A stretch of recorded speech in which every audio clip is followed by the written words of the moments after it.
thanks for having me here. Yeah, my It's, pleasure, my friend. it's My nice to have pleasure. you here. If for audio listeners, we're actually in your cabin off grid. Yep, my home. I've built this. Well, I've had lots of wonderful help as well. Lots of. Yeah. It's a community project as well as mine. But yeah, I've been here about 2.5 years now. How long did it take you to build this? So it started off as a structure over that way, which it started off with. I ran a camp called the John Muir Award, which Okay. John Muir's like an awesome dude, a Scottish guy that went over to America. This is like in the early 1900s, I think maybe late 1800s, early 1900s, and set up the laws in place for all the national parks with Teddy Roosevelt. Okay. Yeah. It's basically like protecting the land. And this award was all about like conservation, sustainability, spreading messages. So I got a gig doing that, and then became an official provider for John Muir. Well. So then brought a local school down. I've got another site like 15 minutes as a crow flies, a woodland up there. Started off in there, and then realizing that I was actually having quite an impact on the woods when you've got 40 kids there for a weekend. Right. Okay. Like I'm seeing the impact on the ground Yeah. in the woods. So I'm going, okay, so I'm not really practicing what I preach here. Right. So I got in contact with this landowner. I said, "Do you mind me coming down there? Do you mind me, bringing the kids down?" Did that for about a year, on and off, and then I said, "What do you think about we setting up a little bushcraft site down here?" I said, "Yeah, cool, let's do that." And then it's kind of grown from there, really. And we started with that structure. So the kids came down for a weekend. It was bare bones down here, like absolutely nothing down here. And then, yeah, we spent the weekend. I had a butcher who we did all the deer butchery down here, which was wonderful. Yeah. So we fed all the kids down here. It's glorious. And then we had a carpenter come down, my friend Adam, who taught the kids about joinery methods. Yeah. And then I had my friend Gorgeous George, who I met in Australia. He came down, and he's a tree surgeon, and we felled the trees. We taught them how to like ID ash dieback and Yeah. disease trees and stuff like that, and dangerous trees. Then we felled the trees on site. All the kids had their high vises and their hard hats and their area defenders on, and yeah, we felled the trees and then we milled them on site. And then we built that all within a weekend, pretty much. Minus the roof, which me and my dad ended up finishing off. But yeah, milled the whole thing, and then it kind of started. That's where it started, and then from there, it's then kind of grown and come out this way, and then yeah, I guess it's still a work in progress. Like these shutters have just been done, these walls have just been put on, and then I've just got a couple more shutters up here, and then clean up. I'm going to put a big door over there, and then clean up here. And stop those squirrels getting in. Yeah. Because they're a bit of a nuisance, really. Was the vision always to live here? Like where did this sort of come from for you? The vision, like, it's kind of a long story with that one. So, 11 years ago, I lived in Australia. Yeah. I lived in a hippie community in the rainforest. It was incredible. I lived there for a year, pretty much just short of a year, and met loads of incredible people. Like, it was just, yeah, absolutely amazing. But I met one guy called Mujai, who's an Aboriginal chap. And I spent near on every day for 8 months with him. Yeah. And he taught me Aboriginal bushcraft, which was absolute privilege. And taught me the Aboriginal way of, like, his way of life, which, if you know much about the Aboriginal, like Australian Aboriginals, it's a lot of it's through song and storytelling. Okay.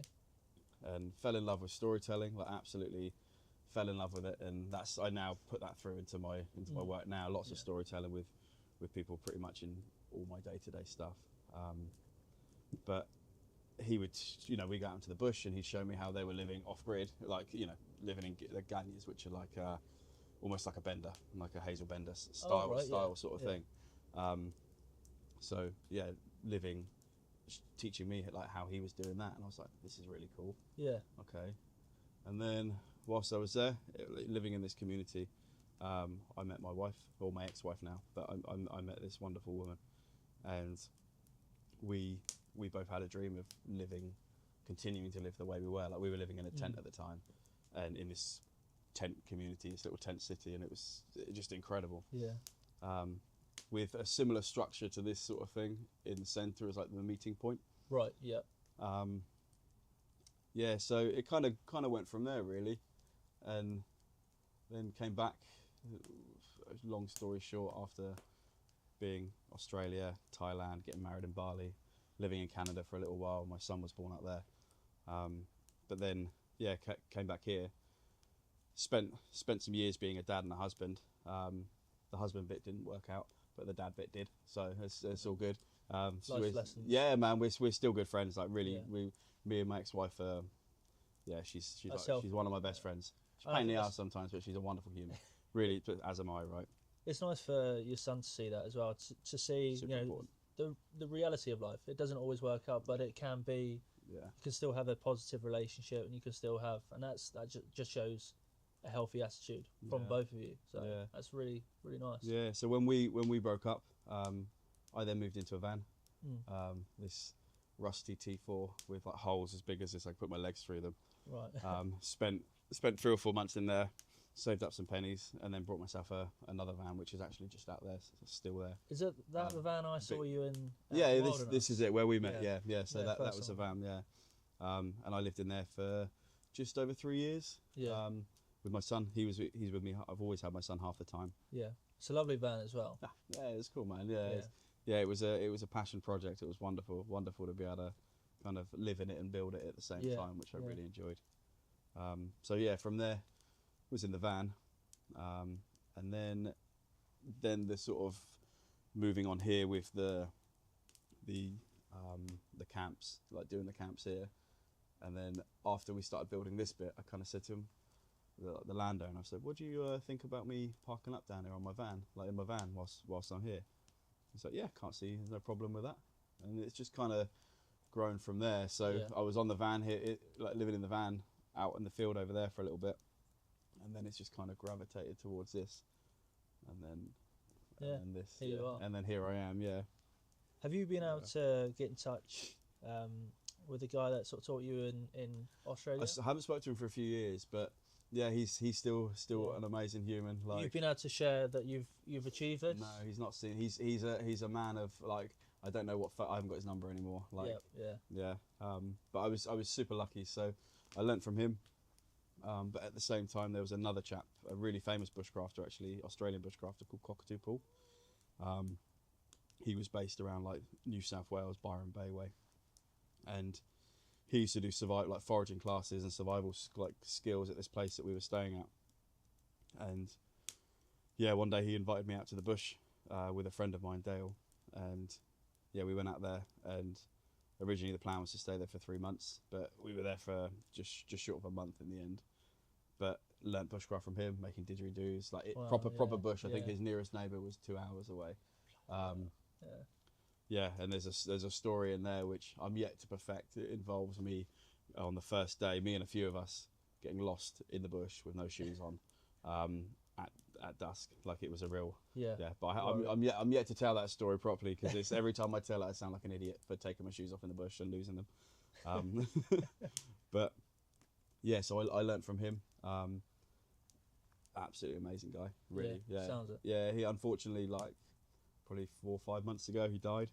He was bit by a brown snake, which he was bit by a snake. I'm not sure it was a brown snake, but of all the ways, I mean, it's kind of cool, really. Yeah, you know what? I doubt he's mad about that. Yeah, that was my thinking when I heard he had died. I didn't know how, and I went, bet it was a snake, but it was something cool, like, you know, he didn't fall over and bump his head or something. No. He was living his dream, doing what he does, and the land kind of reclaimed him almost. Yeah. That's so. Yeah, super lucky to have learnt from both of those guys, because just incredible humans. bittersweet. Yeah, for sure. Yeah, incredible humans. So you ended up here. How has it been living off grid? Has there been a bit of a learning curve? Oh, for sure. Like, Australia and here, very different yeah, laws. Very different. I think, like, so I moved in September, like just before winter came. I was going to say, that's so quite hard. yeah, I mean, jump right in, right? That's the way to do it. But yeah, moved in, and you know, I've got a log burner in the cabin in there, but there's always a bit of a process of learning your log burner, like learning how to run it, like keep it efficient and keep it going all night. So for that winter, I wasn't great with it, and also firewood wasn't I didn't have enough seasoned firewood. There was, Right, yeah. there was a whole process to it. And I remember a number of times like waking up with bottles, like 2 litre bottles of water frozen solid next to my head. Like it was a cold winter. This is three winters ago now. That's a hard lesson to learn. Yeah, for sure. But it was Yeah. like, there was also a love in it as well, right? As Yeah. soon as you're like up and warm, it's good. It was fun. I learned some lessons doing that for sure. You'll never forget it. You know, if it's Yeah. handed to you, you typically don't appreciate Yeah. what it takes to learn. You know, I think the best things that I've learned and the things that are most memorable are the ones where I've The suffered. lessons, the harder Yeah. lessons. Yeah. Yeah, I think it's important. Yeah. So yeah, from there, like it's got easier and easier. It's never been convenient, that's for sure. Like I think anyone who lives this sort of lifestyle, Yeah, it's not super convenient. because it's something that a lot of the bushcraft and outdoor community aspire to. You know, it's something that they dream of, but probably a lot of people don't realise the hardships, the real hardships that. Yeah, it takes. I think it was my dream from say 11 years ago when I was living in this community. I was Yeah. like, I want to do this, and so my ex-wife had the same dream. She still does. She's just moved into a boat, which is really cool. She's just done a boat up, and yeah, it's really cool. But it was always kind of my dream to live this sort of lifestyle, and I think it's a lot of people's dreams now. I think Yeah. a lot of people just want to Yeah. get away from it and live a simpler life, and I think there's a lot of people out there that just go, okay, I want to do that. All right, I'll save some money up and then I'll buy some land and then I'll do it. But there's a process to it. You can't just use money to then buy your land and do it. I think you've got to learn some skills as you go along. So for me, the last 10, 11 years, well, 9 years, I guess, because I've been here 3, but like I've spent those years learning some skills, learning bushcraft as well. Like it's my job, right? So I teach it, but perfecting it and do I use bushcraft whilst living here? Like, yeah, in some ways. There's a lot of like, well, just working with wood is my thing, and obviously I'm teaching it here as well. So, but yeah, I guess there's lots of like resilience skills, that kind of stuff. Like, because things aren't easy and things, it's cold down here, it gets wet down here. Well, I see you set up the fire quite easily. You used birch bark. Yeah. You know, they're all stuff that you're typically taught. For sure. Yeah, I guess maybe because it's part of my day-to-day life. Yeah. I think less of it is bushcraft and more just it is what it is. It is what it is. But like, yeah, I love it. And when did you sort of get into the teaching? Did you leave Australia and sort of think about teaching? Yeah, or so was that something you fell into? Yeah, so I left Australia, like fell in love with the bushcraft whilst I was out there. But I think when I was there, like thinking back, I didn't think of it as a career. I just kind of went, oh, this is really cool. I just learned some really cool skills, made myself a really good friend, or a couple of friends, and that was it. And then I came back, lived in Canada for a little bit, had my son over in Vancouver, and then we all came back to the UK. And then a friend of a friend was starting up like a forest school, bushcraft kind of school, and a guy called Alex Hart, really incredible dude, like who later on actually gave me his bushcraft business. Right. But yeah, I started off with him. Like he invited me and my son to his first session, just as a, do you want to come? Like I know you've got a kid, do you want to come do my session? So we went there. I ended up getting on really well with him, and from there he then said, oh, do you want to come back next week and give us a hand setting up, like, or the next session? So yeah, cool, we can do that. Like, we'll come by. And then we did that a few times. Every single time we got on well. We'd always spend hours afterwards chatting and continuing our connection. And then it kind of just grew from there. And then it'd be like, oh, do you fancy coming to do some work with me? I'm doing a birthday party, or I'm doing a charity. We did a lot of charity stuff. So do you want to come do this gig with me? And then it kind of grew from there. He then moved up to Wales, and kind of was still teaching. He was teaching a lot of kids like on the edge of education and stuff like that with bushcraft and a few other things. But he then kind of said, well, do you want my business? I didn't actually ever use the business, but I learned a lot of skills from him, So we're still. I spoke to him today actually. He's currently over in Canada. Oh, wow. He's just said to me about going over there for a season doing some work. That would be incredible. Which we've got to chat details. So we'll see how that works. But it could work quite well because my son goes over there once a year for a month with his mum. Okay. Because that's where he was born. That's where she's from. She's Canadian. Oh yeah, makes sense. Yeah. So. Yeah. I've started with him, And then from there, I remember going to a bushcraft course with him, with a friend of his, a guy called Joe Peartree, who's a really incredible, like, primitive skills guy, great bushcrafter, incredible bushcrafter. Met him, I was like, oh, this guy's really cool. And then I was at a birthday party, like my son was probably like 4, and I went to this birthday party, took him to a birthday party, and I was just chatting to this chap, and he said, oh, what do you do? I said, oh, I'm doing a bit of this, bit of that, I do a bit of bushcraft. He said, oh, I'm an outdoor education teacher at a school, and we're looking for some volunteers if you're interested, and like, it could lead into work, you know, like, come show us who you are, sort of thing. Yeah. Would you be interested? I was, yeah, let's do that. That sounds good. So I think I started off like an afternoon a week.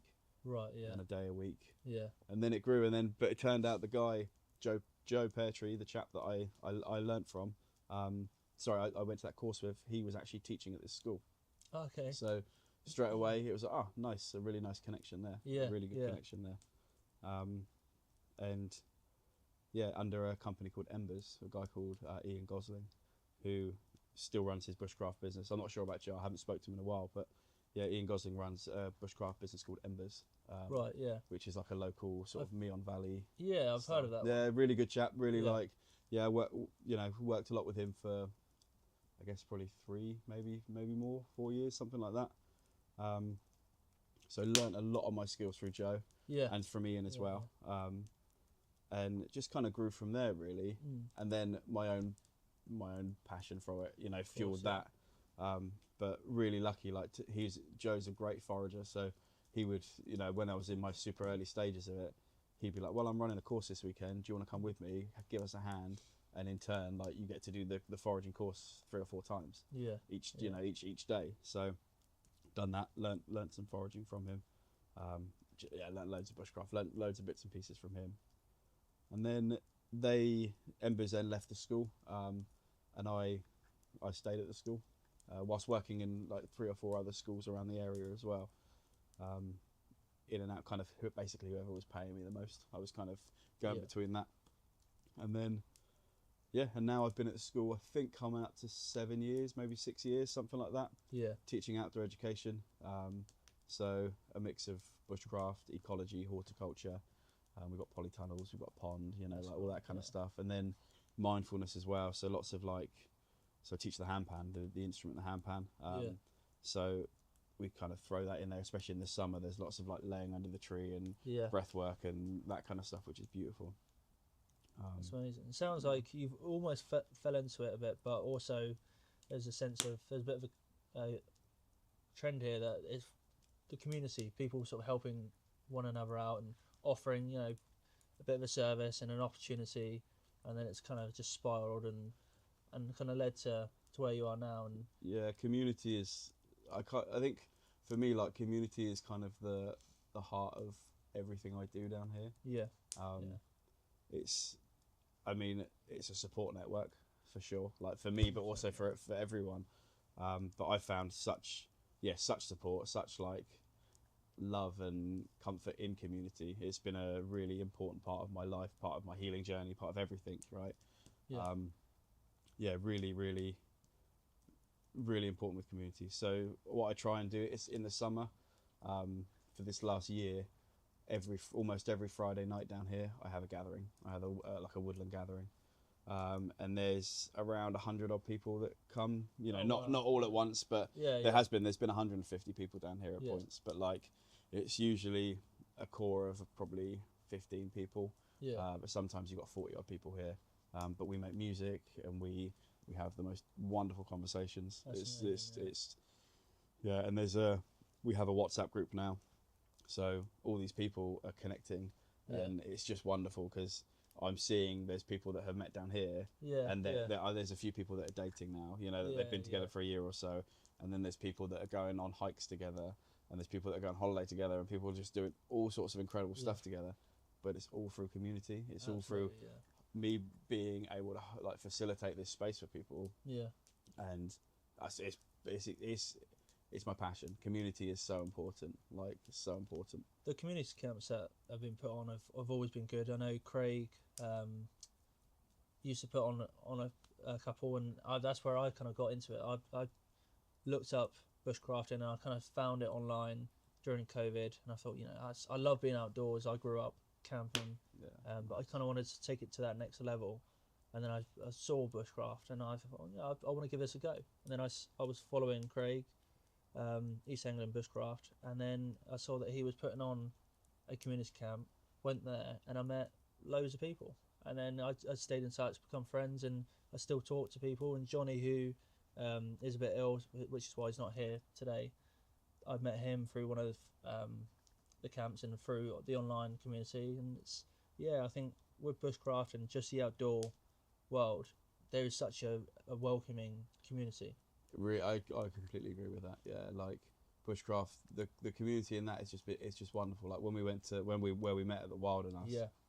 I took my son with me, and I knew a few people there anyway. It was nice to kind of bump into a few faces, but it was just everyone's just always so open. And like I think with bushcraft, it's like it's passing that knowledge on, isn't it? So it's like, let me teach you this.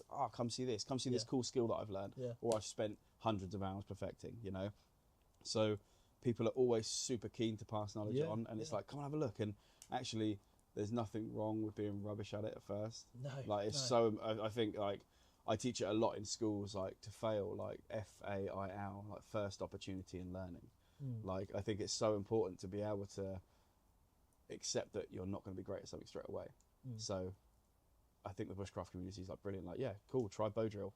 You think you're going to get that first time? Like, no, yeah, like, still yet to perfect do you know, I'll perfect it. Yeah, I teach it, and by no means am I amazing at it. Like, I still sometimes I'm trying to teach it, and I'm there like, come on, like, let's get this going. There's like 10 people watching me, like, But it's the bushcraft community is wonderful. I'd like to be more of a part of it. I think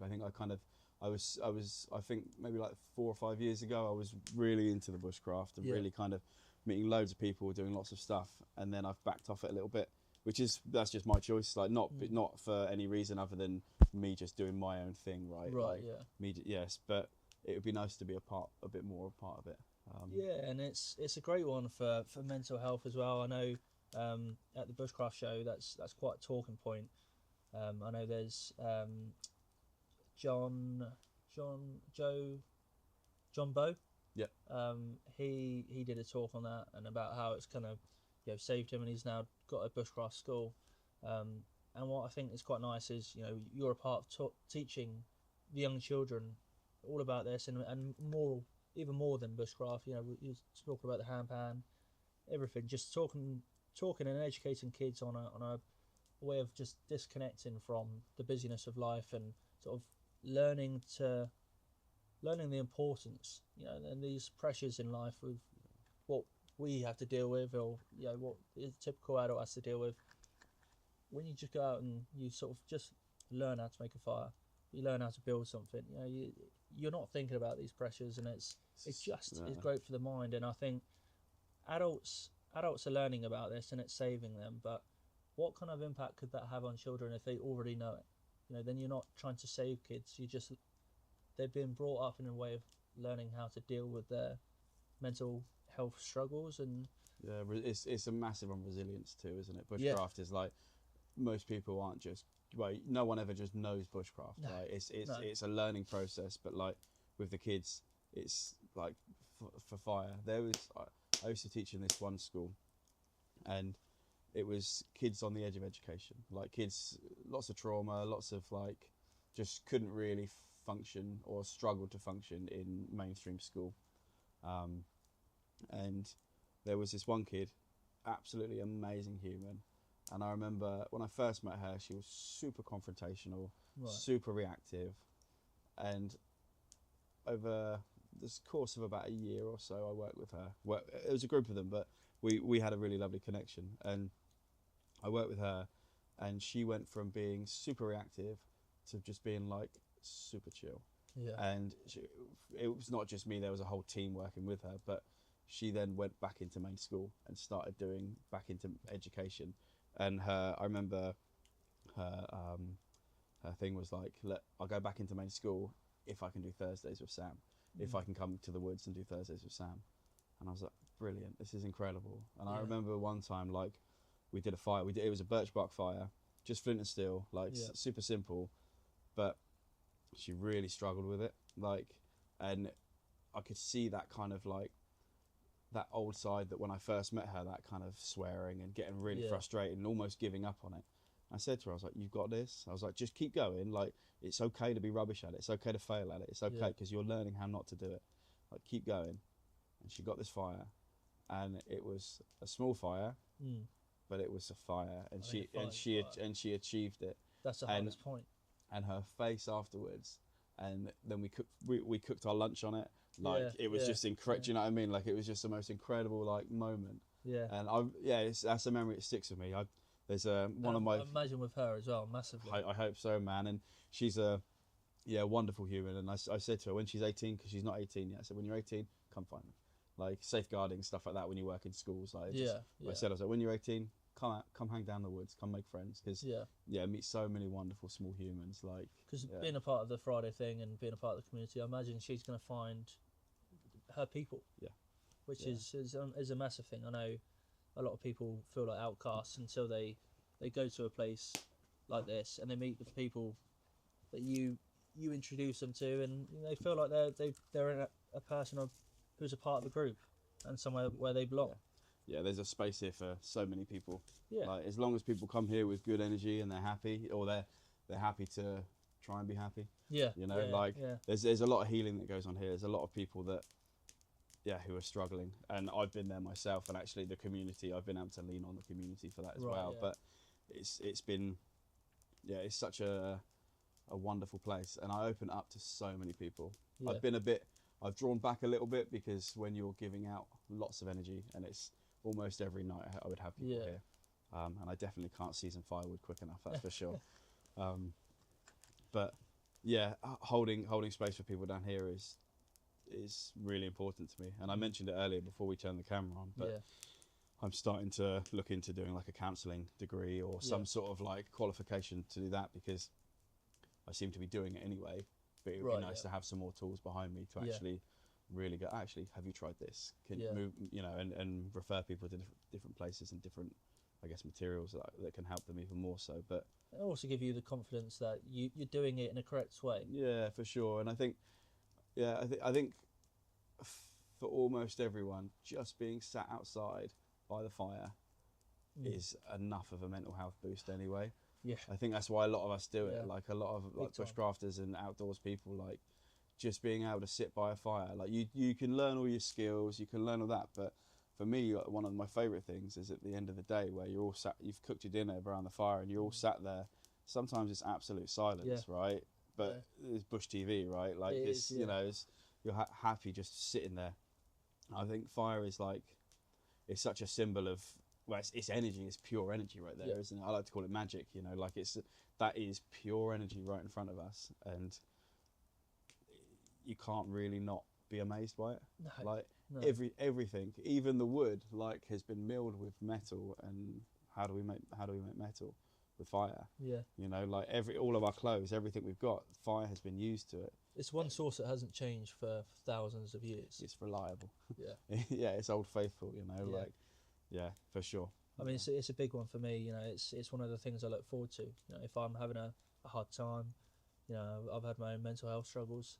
One of the biggest turning points for me was finding bushcraft, and a lot of it, I spent a lot of the time just solo camping and learning myself and failing, and, you know, but the one thing that really helped was just having a fire, cooking off of it, but like you said, after dinner, just sitting there and just staring at that fire and just thinking about stuff. And I think back and I think, when I was in my bedroom, in my bed or whatever, thinking about my problems, it was quite a negative space.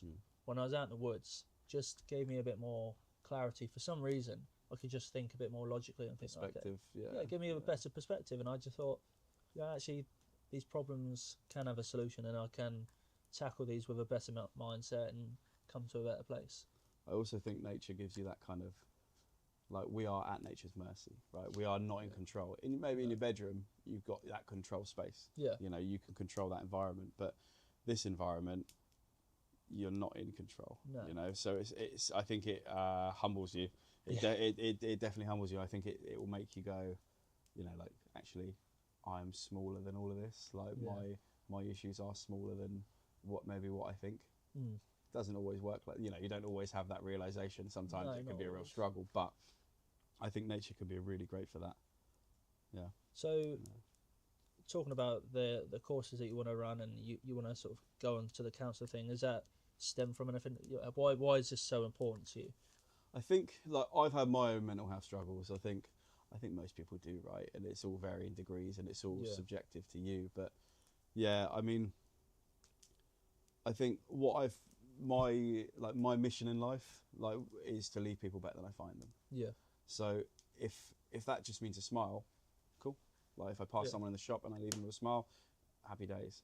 But if it means I can actually make a real difference to someone, typically I try and do it down here. We have that sit down and, like, you know, leaving people better than I find them, and just giving people ideas, giving people encouragement. Yeah.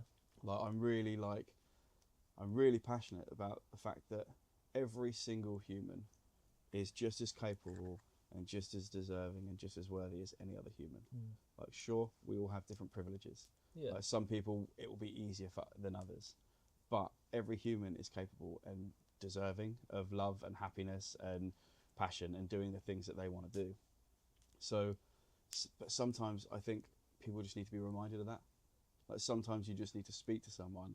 They might be in a real bad place, but you say, guess what? You've got this. Like, you're capable of it, because you see that person that you admire over there, well, they're no different to you. Like, you are made of meat and bones, right? You are just as deserving of it. So why can't you do that? Why are you not capable of achieving that? So I'm massive on pushing that to people, because I think sometimes just having someone tell them that, or having someone rooting for them, being like, I believe in you, man. Like, you got this. Doesn't sound like a lot, does it? It doesn't sound like a lot, but I think I've been in a place where I felt like I've not had a support. Like, I've been really lucky. Like, I've got a really wonderful family behind me, like really wonderful humans, like, that I've grown up around. But I think sometimes, like, you kind of reject your family a little bit, and you want to do your own thing, and it can be easy to feel alone in lots of things, especially mental health. Like, I think physically, you know that you can rely on some people, but mentally you can really struggle on your own. And yeah, I think just knowing that I've got someone there, like, going, I got you, man. Like, I'm rooting for you. Like, I believe in you. I think you're capable. That can make you just go, oh, okay. Yeah. And sometimes you do. A thing I do with people, I've had lots of friends, like, or people that have come down here, and they might be struggling with addiction. They might be struggling with, you know, their own issues. Let's say it's smoking. Say they want to quit smoking. I can't quit smoking. I can't do it. I smoke every day. I was like, well, you can. You're completely capable of it. And if you want it, like, enough, you've got this. Okay, well, let's start small. How about this? Half a day a week. Simple. Like, just try for 12 hours not to smoke. But I'm going to check in on you. I'm going to text you. I'm going to give you a call every day for a week. Sometimes just someone doing something as simple as that. And when someone's rooting for you, you're like, I'm not going to let myself down, but I don't want to let them down either. Yeah. Like, because people are often more willing to do something for someone else than they are for themselves, which is a shame. And I'm just as guilty as anyone else. But yeah, being able to have that person rooting for you and being, I guess, accountable as well, like being accountable for your actions. Holding people accountable, and and it sounds kind of confrontational and negative, but that's not the case. And it's a case of holding people accountable for the things that they want to achieve, and the only person that's going to benefit is that person. You're holding them accountable to try and better them, and I think it makes no difference to me if they smoke or not. No. But I can give them a little push to let you got. You know that they want to, but they just they can't do it on their own. And I think as well, I think it's really important for people to remember to be kind to themselves. Yeah. Like, really, really important. I think there's so many people beat themselves up so much. I think especially this time of year, like, we're in January now, and you've got the whole New Year's resolutions. You know, it's like, oh, I'm going to change this, and I'm going to do this, and I'm going to do this. Me, myself, man, I had, like, there must have been about 20 different goals that I wanted to try and achieve every single day. Am I achieving them all? Like, but am I sticking to some of the core ones? Yeah. There's Yeah. probably about 5 of them that I'm like, do you know what? Actually, I'm doing that, Yeah. and I'm proud of myself. The rest of them, I went for a little lull of like maybe the first like 10 days of January. I was like, I've got this. I'm doing all of them. This is amazing. And then one of them slips, and then another one slips, and then you start beating yourself up. And then what happens is you then give up on all of them. Yeah. So that often happens. You're like, oh, I'm shit at this. Like, yeah. You're defeated by it, and you're like, oh. But it's being kind to yourself and saying, it's okay, Sam. Like, you got this. Like, you might not have to do your 30 minutes of running a day, or your eating only clean, like eating no chocolate, or whatever it is you're trying to achieve. But it's like, just be kind to yourself. Like, still have it in your goal. Like, yeah, have a bit of chocolate, or have a cigarette, or do what you want to do. But like, don't fall off the wagon. Don't just fall off and just be like, screw it. I'm just going to crack on. I'm just going to do it. Well, one of the big things about, and I know this is a bit of an extreme measure, but a bit part of addiction and the recovery is relapse. They say in a lot of the programs, relapse is a part of recovery. Yeah. So if you can sort of scale that down to whatever you're trying to achieve, whether that's smoking, whether that's running, whether that's less chocolate, whatever, you're allowed to have your little relapses of life, and it's okay. You've not failed in life. Yeah, be kind to yourself. Yeah, it's okay. Like, you're allowed to do that. It's like, no, I think as well, like when you have big goals or lots of goals, failure can be really hard, like, to accept, right? So sometimes it's like I said, being kind to yourself, but setting yourself goals that are achievable. Because some people are like, right, by 2026 I'm going to have a 6-pack, and I'm going to do this, and I'm going to build this business, and I'm going to have done this and this and this. It's like, okay, well, start with one of those things. Like, or instead of saying, I want to lose 20 pound, go, I'm going to make sure that every day or 3 times a week, I'm going to show up for myself. I'm going to do 20 minutes of exercise. Okay, it might not turn you into your goal, but it's a step towards it. If you've improved yourself from exactly, where you started out, and it's the same as this. It's learning those skills. I'm not going to get there straight away. It might not be a year, it might not be 2 years, but if you are consistent, if you are constantly making those steps towards it, even if you take a few step back, or you have a little lay down every now and then, right, you're still making those steps towards it. So yeah, I'm super for that. Yeah. Do you think it's a bit of a British culture thing that we're not very good at being kind to ourselves? Because you've obviously experienced quite a lot of the outdoor world in different cultures, countries. Do you think we're sort of abnormally hard on ourselves? Yeah, I think, compared to what you've seen so far. Yeah, I don't know. I think British people are quite repressed. I think a lot of people know that, right? But like, yeah, I think we are hard on ourselves. I think all humans are hard on themselves, to be honest. I think I think every human wants to be the best they can. Yeah. And I think, especially in like today's world, like, they want it now. Yeah. That instant gratification. Yeah, it's a massive thing. Yeah, I guess it's hard not to be in that when we're living in that, because that's just part of the world, society, social media, everything that we're in. It's all like Deliveroo, like it's everything. Klarna, you can have anything, even if you can't afford it. Yeah, pay it in 3. Exactly. Yeah, exactly. So, yeah, I don't know. I don't think maybe the British. I don't know about that, to be honest. I think we're just all humans, right? Yeah. Like, yeah, we have our. I think we are repressed in our own way, but at the same time, we're also super lucky, and we're super privileged to live in England. Like, sometimes it doesn't feel that way. Sometimes you're like, oh, our government's awful, and our government's doing this, but then, like, perspective, isn't it? Like, when you look at other countries, you go, actually, I think we've got it pretty well.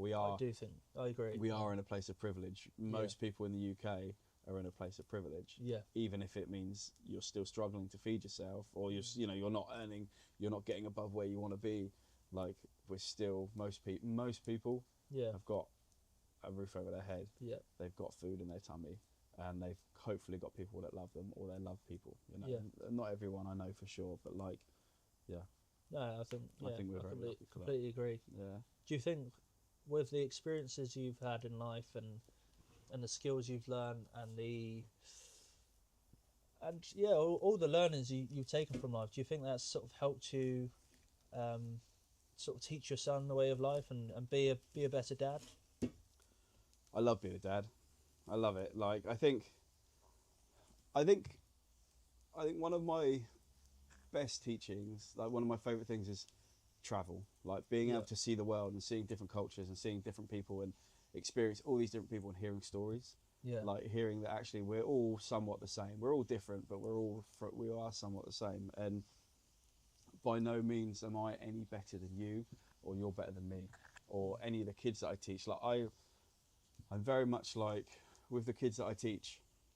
Just an example, like in the school system, it's they put their hand up. Can I go to the toilet, please? Well, I don't ask them to say that. I say, tell me you're going to the toilet. Like, Sam, I'm going to the toilet. I'm not sir. Like all the other teachers are miss their surnames, but I've made it quite a point that I want to be Sam. Like I am Sam. I am no higher or lower, or I am equal to them. And I speak to all the kids exactly the same as I speak to you, just age appropriate. Yeah, you know, of course, yeah. like, but I think it's really important, and I seem to get on really well with the kids because I think they recognise that and they don't see a hierarchy. No. They just go, oh, this guy's talking to me like I'm a human. Yeah. And yeah, it's going on to my son, like it's, you know, actually, yeah, like it's my job to keep him alive and my job to look after him. But at the same time, if he doesn't want to do something, I try my best not to force him. It can be difficult sometimes as a parent, like when you need to get shit done. Yeah. But it's very much like, okay, well, why don't you want to do that? Yeah. And then we discuss it. Yeah. Do you ever worry about, you know, we and probably most of the viewers, or 10, 15 of them, probably look at their sort of life and think, wow, what a lucky kid, and you know, a lot of people are jealous. Do you ever worry about your son growing up and maybe wanting a, say, more conventional way of life? No, I mean, he's welcome to do whatever he wants to do, right? And I'll support him in any of that. Like my son's in a really wonderful position where he lives here half the time with me. Yeah. He lives with his mum, who's just moving into a boat now. Yeah. And then he spends time with my parents, who live in a wonderful house. Yeah. You know, like society would see a very successful house. You know, like. So he's got the best of all these different worlds. Sees a bit of everything, really, doesn't he? He's living off the land, living off the sea, I guess, or body of water. Yeah, he's a really like lucky kid. Yeah, I think sometimes he doesn't always understand how lucky he is, but that's just because that's what he knows. That's all he knows. That's all he knows. All he knows is like he's lived for the last, I guess, 5-6 years.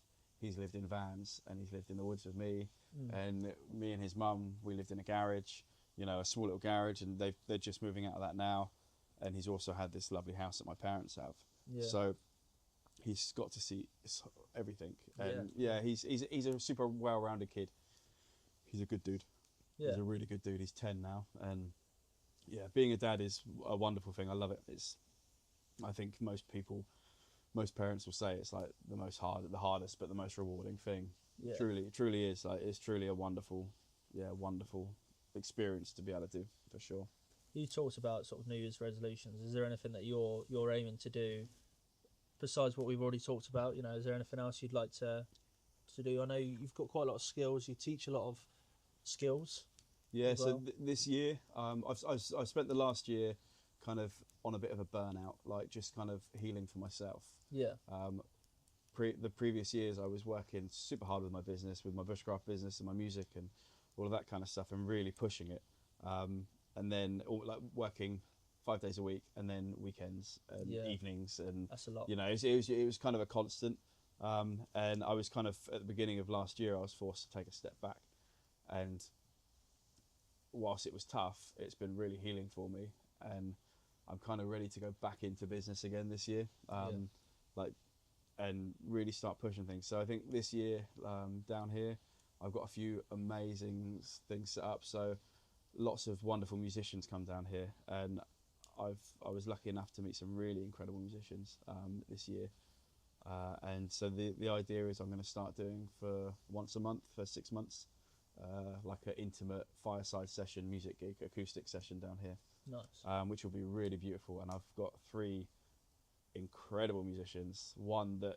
tours the world with famous musicians, and like Wow. I won't say names because it's Yeah. like it's not confirmed yet, but yeah, she's going to be coming down. I've got a really incredible friend of mine who's a professional musician. He's going to be coming down, and then I've got another friend of mine. So that's a start, and it's just the ball's starting to roll with that. Yeah. So I want to do kind of like intimate fireside sessions down here, Yeah. and then I think I've really focused on last year on pendant carving. Yeah. I went to a course from a guy called Giles Newman. Don't know if you've heard of him. He's an absolute like incredible carver. Like, Right. and he just used like one Mora knife. That's Like impressive. you have to have a look at his stuff. Like, yeah, Giles Newman, the guy's name is. I've just got into spoon carving over the last sort of 4 months. Yeah, nice. So I'm getting there, and I'm following some names and sort of seeing the different styles and techniques. So yeah, that's right up my. Yeah, so I saw a course for him at the Sustainability Centre near here, and I was like, I'm booking it. And I was like, I had a day of work. I had to cancel my work, and I was like, I'm going. It doesn't matter. Yeah. And I got there, and there was about 15 people at this course, and we were waiting for him to turn up. And I was talking to him, and I was like, so did you guys know this? Do you follow this guy? And they said, no, I'm just here for the pendant carving. No one actually knew who this guy was, and I think I was the only guy that was there that was actually like a real fan of his. Yeah. And he had maybe like 15 different like templates of all these pendants set up. And yeah, he said, like, I'm expecting you guys to do these first 5. And I said to him, I was like, look, I'm not here to make a pendant. I'm here to learn. I'm here to learn more carving skills from you. So I attempted the hardest one. Yeah. I was like, I'm going to do this eagle. It was a raven, actually. Yeah, try and do this raven. And it took me 8 hours to do this like small little raven about this big. And I learned so much from that. Yeah.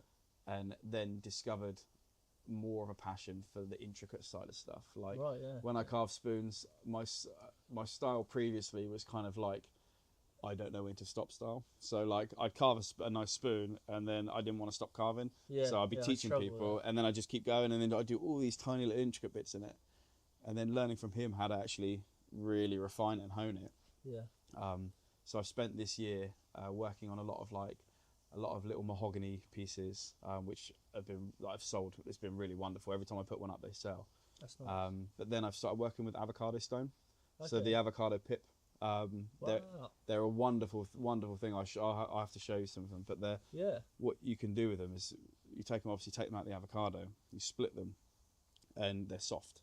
Yeah. So I use like these really nice little FlexiCut tools. I've also got some really nice Gary Hackett tools. Have you heard of Gary Hackett? I'll have to look. into it, yeah. Incredible bladesmith, incredible guy. He makes these amazing tools.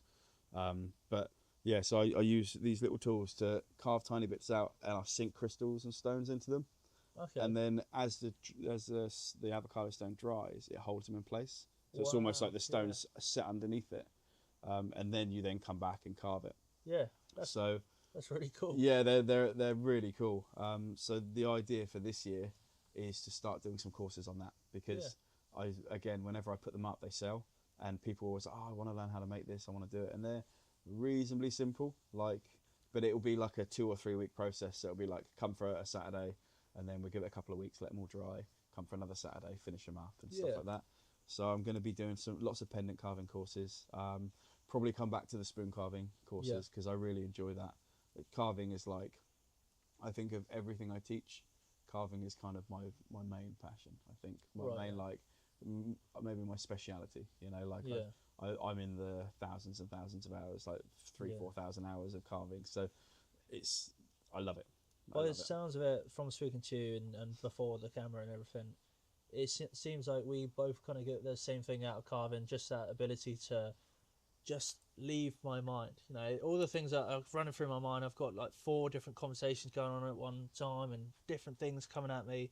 When I'm carving, all I'm focusing on is each line and where I'm going and what each cut means and what I now have to do from that cut, and just I lose myself in it, and time isn't a thing anymore. Yeah, it's that mindfulness, mindlessness. Yeah. Like for me, my favourite thing is I've got a table it's in my cabinet at the moment for winter, but like I have it sat out here, have the shutters open, have it all open, and I'll sit with all my carvings. There's probably about 80 different projects I've got going on there, Yeah. and they'll all be on this table, and I'll just sit there and I'll pick one up, and I might carve for like 2 or 3 minutes, Yeah. and then pick another one, and Yeah. then carve that for 2 hours, and then carve another one for 3 hours. But I spend the whole day there, and it is exactly that, just that kind of, you lose yourself in it, and you just go, you step away from it, and almost it doesn't, like, yeah, I'm making them to sell, but it almost doesn't matter if I'm not selling them. Yeah. Like my avocado pendants, I've sold quite a few of them, but the idea was at Christmas time I was going to put them up just before Christmas and sell them. Yeah. In the end I didn't, and I just kind of like, and I wasn't too worried about it, because there's about 15, 20 different like finished products. I'm like, oh, it's okay, I'll keep them. Yeah, I'll keep them for a bit longer. Like, yeah. it's I never want to get rid of them. I'm always a bit sad when I've spent like 8 hours on a piece, and then it goes off to someone, which I love that people will buy it. And I guess I feel really lucky, like really, really privileged that people want to buy my stuff. Yeah, it's a nice, it's gratification, isn't it? It's the validation of the work I'm putting in, right? But I think, like, you know, I'll spend like, so I spend 6 hours on a piece. Well, people are buying them for 60 quid, and that's like, as an artist, as a carver, as anyone that actually, £10 an hour, like, is, I know it's not the most amazing wage, but as an artist, it's like, oh, actually, you know, people are buying my stuff, and like, they are validating the time that I'm putting into it. You know, it's like, okay, nice. So then that kind of drives you more, because you're getting people saying, I really like your work, keep it up, and then it makes you push yourself harder and harder. I'm nowhere near at a point of selling stuff, but I gave my first spoon away recently. Of course, yeah. And it was quite a nice thing, and I was quite proud of it. And it's all the rest, I've been like, I'm kind of proud of what I've done so far, but I don't quite want to give it away yet, because it's not quite to my standard. And that's me. I'm quite hard on myself. Very much like, I'm like, I finish something, whether it's work, any kind of sort of video work or anything, I'm like, oh, could be better. I think that's like, especially with craft work. Well, it's any art. It's any art, isn't it? Any creative. But like, you're the one that sat there. Like for an example with carving, I'm the one that sat there for 8 hours staring at this small little piece. And then I see all the imperfections. Whereas someone comes along and goes, oh, that's really cool, I can see the detail, like, that's wonderful, but they don't see that little bit there that I don't like, but I messed up and I had to like change it. And that's what's happened so far. You know, I've sort of showcased my work, and I've shown my partner, and then she's gone, oh, it's amazing. I'm like, you know, but if I'd have done this better, and it's shorter than it needed to be because something's gone wrong, and if you look at that, and she's like, oh, I didn't notice it, I just thought the grain and the colours are not nice. And it's all a learning process as well. Like for me with spoons, like, I reckon I've carved, I don't know, 300 spoons, you know, like lots, maybe more, I don't know, lots of spoons. I've got a bag of just bits and pieces, but it started off with carving little mushrooms. And I remember one Christmas, we had all the family over, and then I think it was about 15 of us, and I carved everyone a little mushroom. Nice. And I gave them out, and wow, the reaction was everyone said how phallic they looked. which was a bit like, oh, okay, but it made me laugh, and it's you know, but it was nice, because that's how I started off. I was like, give everyone a little gift, and people still appreciated it, even though it looked like they had a little dick. Like, it was like, oh, thanks, I appreciate it. So then the next year, I think I did spatulas. I carved like 15 spatulas. And then so I'd start in November, be finished by December, all finished, all like personalised. And then spoons, and then, but you know, and it's just kind of gone from there, really. I think, again, like that personal touch, like putting your energy into something. You know, like there's nothing wrong with buying people gifts at all, but for me, I would much prefer someone gave me something they made. Absolutely. Like, even if it's not of a high quality, even if it's, you know, even if it's just like they've put the time, they put their energy into it. They've put the thought into it. They've gone, you know what, I put my time in and made this for you. I've got a shelf up in my cabin of all little trinkets that all these wonderful people that come here, they give me. Like, it's in its trade as well, right? It's that energy exchange. So all my courses, I always offer a pay what you can afford scheme on it. So it's kind of a case of like, say I'm doing a spoon carving course for £60 a ticket. Well, I know that there's so many people out there that cannot afford £60 a ticket to cut Yeah. a spoon. Fair enough. Yeah. To learn that. So the way I try and do it is say, right, my session is £60 a ticket. However, if you can't afford it, you are still welcome. So you can come, and if you want to come an hour beforehand, help me set up, or stay an hour after the session and help me pack away and help me tidy up and get the place clean. Or you can bake me some cake, or you can come down for an afternoon and split some firewood. Or I've had so many people, and actually, like, the connection that you get from that, and again, community, like, is so much more powerful and like worth so much more than 60 quid in my pocket. Like, because that 60 quid money just goes, right? So, but connection and that's and memories that stays. So I've been, this last year, like I said before, like I've backed off business a little bit for myself, but I've still continued to go, like, to still teach and still do things, but just not for financial gain, and it's been for trade. Yeah. So yeah, I've had so many wonderful people, and the community that I've spoken of that come down here, so many of those people have been part of that trading process, and I am rich. Like, I am rich in community. Yeah, absolutely. I'm rich in it, and my belly's a bit bigger from a lot of cake. Like it's a taste of what our ancestors did. So, you know, it worked for them, and I know development, we're better off in a lot of ways. Not always the case. Of course. Like, it's a nice way to live, and like you told me about the story of the child who processed some kindling for you. Yeah, and that's quite a nice story. Probably. Yes, yeah. So I had a child that I run a carving club, 2 carving clubs a week at a school, and this one day I was teaching this kid. He wasn't at my carving club. I was just in between a lesson. We were walking down to the woods, and I was having a chat with him. He goes, "Oh, Sam, I really, really want to join your carving club." I said, "Oh, come join it then. Like, you know, have a chat with your mum and come join it." And he's like, "Oh, my mum said we can't afford it. Like, it's just, you know, we haven't got the extra money to spend on that." I was like, "That's okay. Like, that's not a problem. Let's have a chat about it." And previously, I traded with his mum for one of these fire pits. Actually, these are handpan shells that really cool. Really, one of my friends who owns a company called Zephyr Handpans, who's one of the world's best makers, and absolutely and he only lives up the road. Wow. But there's in any industry, there's always wastage. There's things that sometimes these can't be tuned, sometimes they have cracks in them and stuff like that. So I see them one day and I said, "What are you doing with those?" He goes, "Oh, I just scrap them." I was like, "I think we can make some fire pits out of those." Yeah. So then one day I think I was doing it. She came to one of my like courses, and she's like, "Oh, I really want a fire pit." And I was like, "Well, I know that she grows raspberries for this apple and raspberry juice. It's incredible stuff." And I said, "Well, I'll be up for a trade." So we ended up trading for, I think it was 12 bottles of this apple and raspberry juice for a handpan. So I said to this kid, I was like, "Well, I've traded with your mum before. Like, instead of your mum paying me, why don't you trade with me?" So I do like that apple and raspberry. And he's like, "I reckon we could do that." And I was like, "Well, I also need kindling."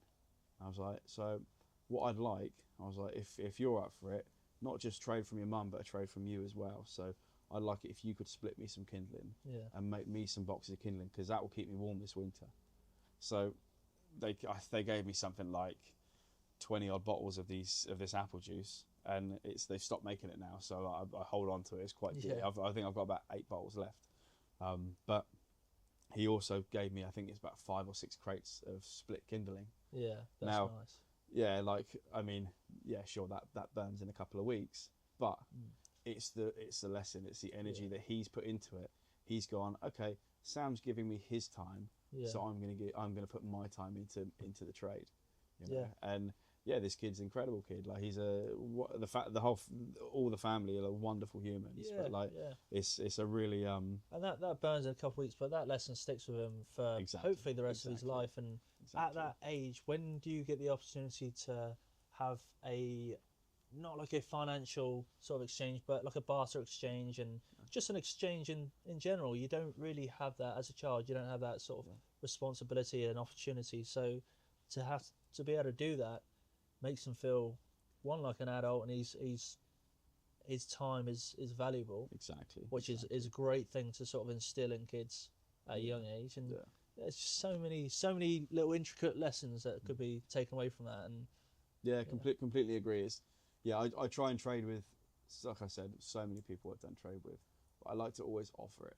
Yeah. Some people don't always have physical something to trade, but like I said earlier, like that energy exchange. Yeah. Because if I'm giving you my time, so say you want to come down for a spoon carving lesson, okay, I'll give you 3-4 hours of spoon carving lesson. All right, well, let's just make it a fair exchange. Yeah. You know, some people might only be able to afford a cake or make me a cake, but that's taking them an hour and a half to make. Yeah. All right, cool, I appreciate that. And then we'll sit and share it. Yeah. You know? Yeah. And then actually they might go, oh, do you want a hand tidying up when we're done?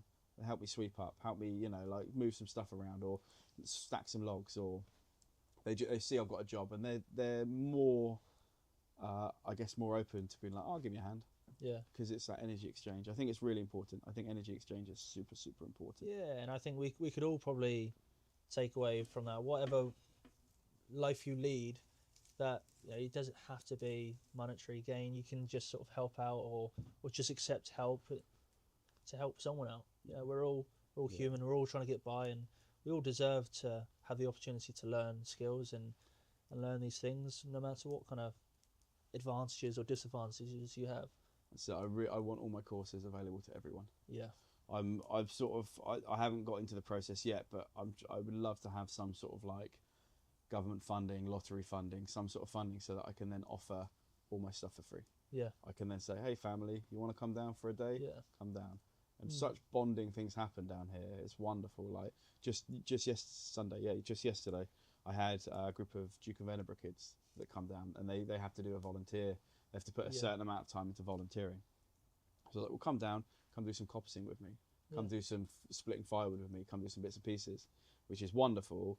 But a dad came down with his son. Like they came down together, and it was so nice to sort of sit back. I don't know their relationship. They might do loads of stuff together all the time, but it was so nice to kind of watch them. They were sawing wood and they were splitting. He was showing them with the axe and stuff like that. And I was just kind of sitting back watching them and just like, I don't need to get involved in that. I just let them do it, and it's such a potentially watching place. A cool memory unfold. Exactly. So a lot of those happen down here. Yeah, I can imagine. I can see from there's just essence of memories and life everywhere that I look.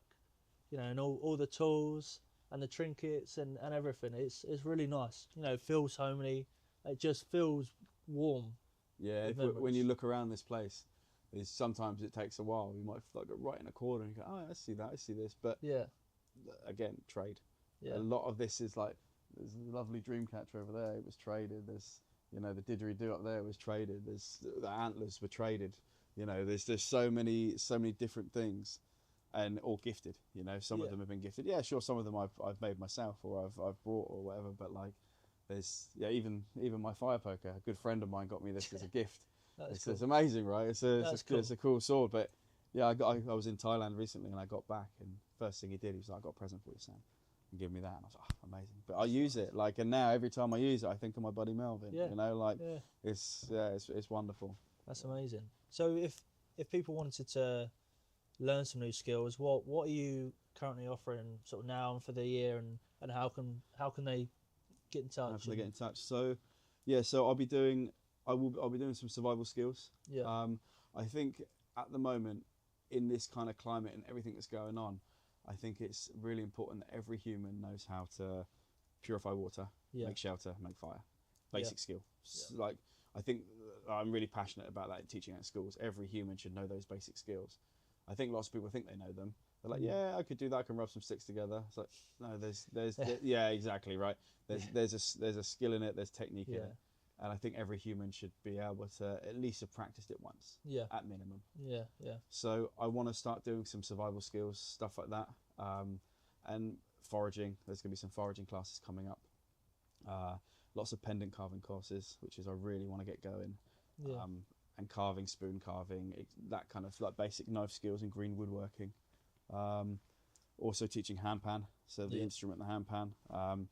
I'm really lucky. I've got a really good friend that's a world famous maker. I now got 10 handpans. So I teach and I sell and I rent and I perform at festivals with them. So that's something that I do down here as well. And then, like I said earlier about the music sessions, the like intimate concerts.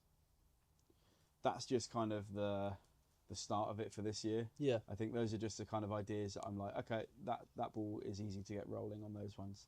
Something to sink the teeth into. Yeah, for sure. And I know there's going to be more. I know there's going to be lots of other things that I'm going to offer. Sometimes we do blacksmithing down here, some butchery. This whole space completely transforms, and I've got all stainless steel tables and everything. It all gets set up for different courses down here. Pretty cool. So yeah, that's kind of the start of this year. So if anyone's interested in anything that you've mentioned, yeah, if anyone's interested in that, I mean, feel free to get in touch. My Instagram is SamIam, Sam I Can, just with a dot in each one, so sam.i.am, sam.i.can.